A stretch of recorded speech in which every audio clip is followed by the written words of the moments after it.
Yes, top work by the team out there in Switzerland. Your commentator Joe Shen, Tash Daly. I'll have a chat with Tash a little bit later on before they head home. Serena Wiegman, the England boss, soon to be Dame. I would think it's going to be honorary damehood. I wouldn't be surprised. She deserves it. Honorary one.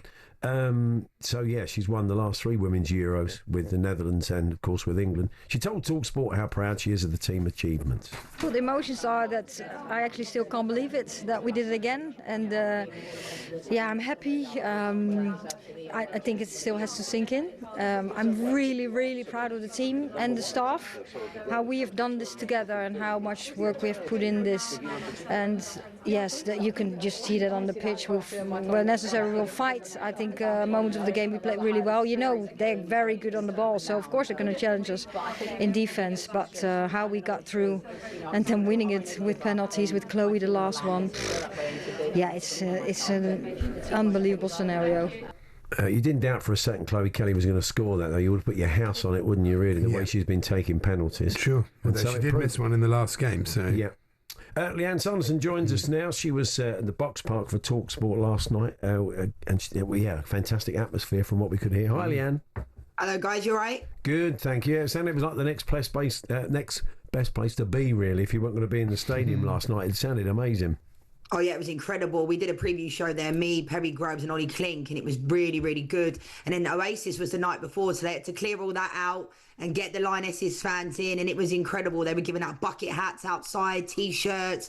The vibes were amazing, but I think it was quite interesting because the biggest cheers were like when Chloe Kelly was on the big screen and Michelle Adjumang as well. And it was amazing just to be there, and everybody's just happy. Myself and Umagura were crying. You know, I watched the penalties on my own because I like watching football on my own. I don't like it. You know, when you're out somewhere, I don't really like watching it in pubs because everybody's got something to say. And sometimes I get a bit rolled up, especially when I'm watching Man United. I like to watch it on my own. And when the penalties were happening, I was like, I'm going to watch it on my own. And I was kind of like, you know, and it's just the emotion and the feeling, like, it's incredible. I love playing for my country. And the fact that I now get to watch them, you know, bring home silverware in the way that we never could. Like, we made the final in 2009 and we got battered by Germany 6-2 in the European Championship final. And now the Lionesses are finally bringing it home.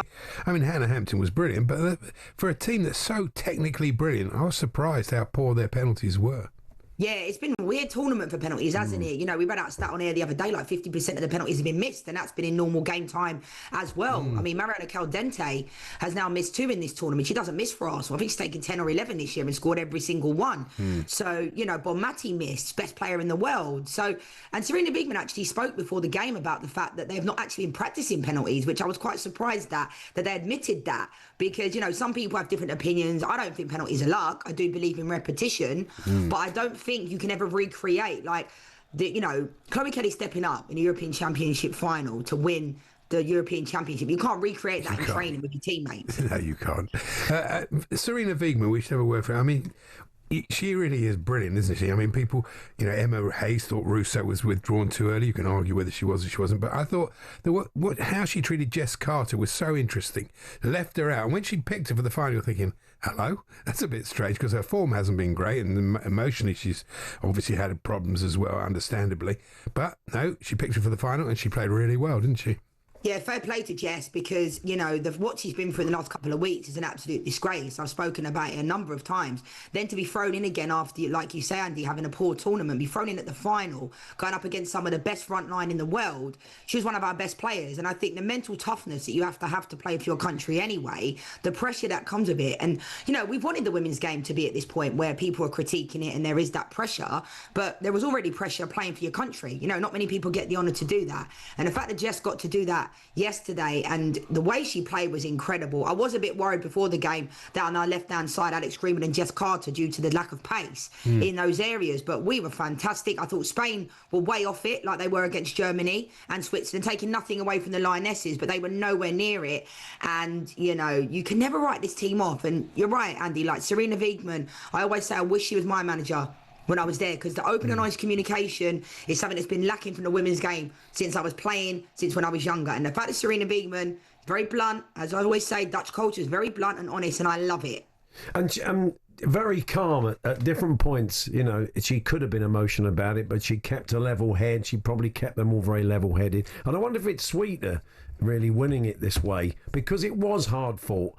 And there were a number of times when they could have been out of the tournament. And collectively... The first half, they were completely outplayed. Yeah. You could have easily been 2-0. And collectively and individually, Lianne, I think they didn't play as well as they can do, but they've still done enough to win the trophy. Yeah, I mean, analysing this Lionesses team during this tournament has been the weirdest experience of my life, because we keep saying we're not playing well, but we keep winning. So then is Serena a tactical genius? You know, I think she has got quite lucky at times with regards to Michelle Adjiman coming on in the 86th minute. I mean, we all know football, and I think Serena will probably say the same herself. You know, she couldn't quite believe that they'd gone and won it in the way that they did against Italy. But again, she's laid down these foundations that these players just don't stop, never ended. I mean, Lucy Bronze has played on a fractured tibia. You know, these types of things, and these players putting themselves through everything. Hannah Hampton, her nose was like, they just eat, sleep and breathe playing for their country, and it's just unbelievable. But I think collectively as a team, they are fantastic. There's people that are in the team individually that are brilliant, but I think you look at the last World Cup in New Zealand and Australia, Leah Williamson wasn't available, Beth Mead wasn't available due to injury, and we still made the final. So we lost all those players before the tournament. Everyone was talking about Millie Bright, Mary Earps and Fran Kirby. I was a bit concerned, I'm not going to lie, but we've won again without those players. Do you know what I mean? So fair play to Serena and the team. It's very interesting. Both Hannah Hampton and Chloe Kelly made kind of understandably pointed comments after the game about, you know, Hampton had been under ridiculous pressure because of Earps and what had happened, and the same, you know. So, and for Chloe Kelly, which is, you know, again a really surprising situation at Manchester City. I mean, it's difficult to know what went there, but whoever decided she wasn't good enough, they must be thinking, oh, perhaps I got that wrong.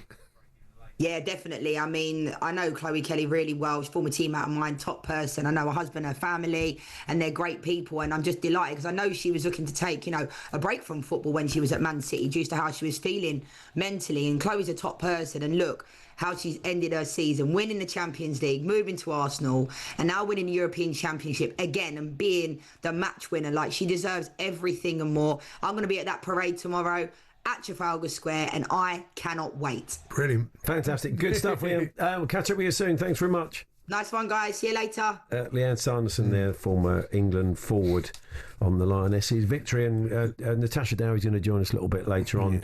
Your co-commentator yesterday with Joe Shannon, and of course throughout the tournament. Lauren Hemp played well. That was her best game of the tournament. Yeah. Really.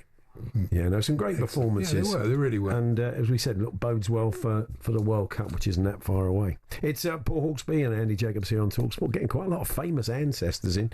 We told you earlier on, Benito Mussolini. His great-grandson's going to be playing in Serie A next season, so we're getting some quite interesting ones coming in. Weird and wonderful. We'll give you the best of those over the next 2.5 hours.